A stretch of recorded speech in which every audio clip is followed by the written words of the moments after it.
All right, so tonight we're diving into a case, a really unsettling one, the Brandon Lawson case. You guys sent over some articles, and wow, expert speaker is here to help us kind of break it down. Yeah, this one is, like you said, unsettling, but it's also got it all. You've got a 911 call that just sends chills down your spine. A guy vanishes and nobody knows what happened for years. And then just recently, something happens that just turns the whole thing on its head.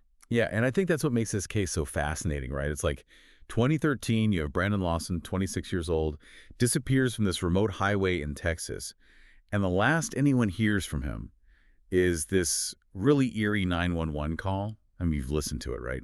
He's talking about being chased, says he's bleeding, the fear in his voice is palpable. Yeah, it's definitely one of those pieces of evidence where you almost have to listen to it to grasp the weight of it. Like you can Mhm. hear the panic in his voice, right? He's desperate, pleading for help, says he ran into someone, says people are chasing him, and then nothing. The call cuts off. And it just gets weirder because this wasn't his first 911 call that night, right? He had called earlier from a gas station about some kind of domestic disturbance. Oh, yeah, that detail just throws another wrench in things. You're left with this question: was this incident, this first call, connected to his disappearance somehow? I mean, it's something investigators have been trying to figure out for years. It's like a whole other layer to this onion, right? Yeah. So, okay, he's on the phone with 911, freaking out, and then silence. What do we know about what happens next?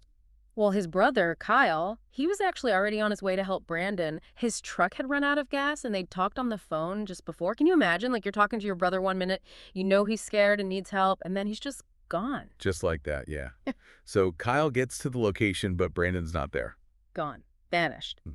And this is where it gets even stranger because a sheriff's deputy actually showed up at the scene that night. Someone had called in an abandoned vehicle, Brandon's truck. Wait a minute, are you serious? The deputy and Kyle, they're both potentially there at the same time. Did they talk? Did Kyle say anything about Brandon being missing? That's the crazy part. They didn't connect.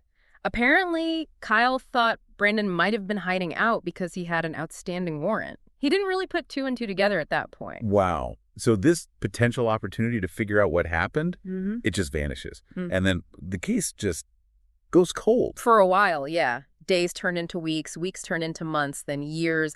And this whole thing, the mystery of what happened to Brandon Lawson, it just becomes one of those local legends, you know? But then in 2022, almost a decade later, almost out of nowhere, something happens that breathes new life into the whole case.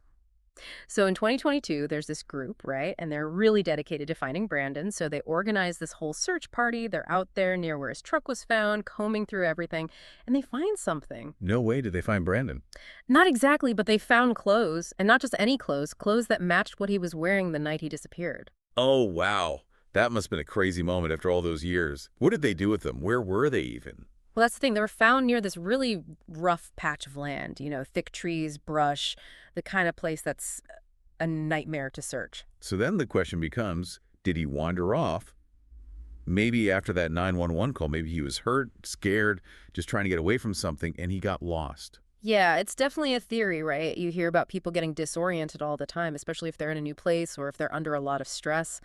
And the terrain, that plays a role too. Especially in Texas. It's not like getting lost in a parking lot, you know? And if it's nighttime you can't see, it can be really easy to get turned around. Exactly. But here's the thing. Remember, this is almost a decade after Brandon disappeared. So finding the clothes, it kicks off this whole new investigation.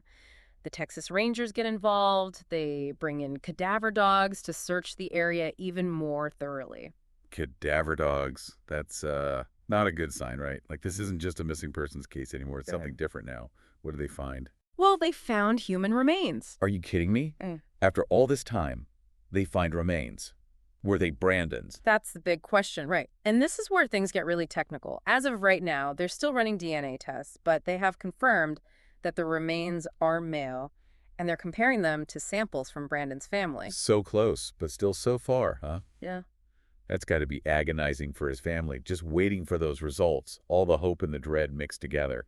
It's been a decade of wondering, and now this. And think about the investigators for a second. They find remains. After all this time, it changes everything. It's not just about finding a missing person anymore. It's potentially about solving what happened to him. Right. It's like, what happened in those missing years? And if those are Brandon's remains, then that's a crime scene now. And that takes us back to that 911 call. Was he running from someone? Did something happen out there? Yeah, it's like you said before, that 911 call is like a key to this whole thing. Oh, absolutely. It's like its own puzzle, you know? You've got these pieces, these sentences that don't all connect. His voice panicked, talking about being chased, bleeding. It's like if we could just figure out those few minutes before the call cut off, it might all make sense. But it's so unclear, right? What's frustrating is we know there was more time, minutes at least, where he was still out there after that call. His brother talked to him, didn't he? Yeah, and he said something like 10 minutes up the road. It's both a huge clue and a dead end, you know? Because what was he doing in those 10 minutes? Who was he with? Was he still in danger? It's easy to go down that rabbit hole. Right, and we can't forget the facts we do have. The clothes, those remains being found, those have to mean something. They do. And being so close together near that rough area, it makes you wonder if he was trying to hide out there. Trying to get away from someone, or did he just get turned around in the dark? And that's the thing about that kind of terrain. It wouldn't be hard to get lost, even if you weren't hurt or scared, especially at night. The dark can really mess with you, I get that. Oh, yeah, especially somewhere unfamiliar. You get panicky, make a wrong turn. So even if he wasn't running, he could have just had an accident out there. It's possible, for sure. We can't rule that out. But there's the other side, too, right? Foul play. That 911 call is hard to ignore, that fear in his voice. Someone or something scared him. And if that's true, and those are his remains, this whole thing changes. It's not just an accident anymore. Exactly. It becomes about finding out who might have done this to him. And that's what makes it so captivating and so sad, you know? We've got these pieces, but the picture's still blurry. Some things we might never know. Mysteries like what happened to Brandon Lawson. Tonight, we've looked at that terrifying 911 call, the years of searching, and that glimmer of hope maybe with the investigation starting up again. His family, they haven't given up, and we can't either. So while we wait for those DNA results, that question's still out there. What really happened to Brandon Lawson that night? It's a reminder that sometimes, even with all the information in the world, some mysteries just might not have answers. If this deep dive got you thinking, let us know. Head over to our socials and tell us what you think.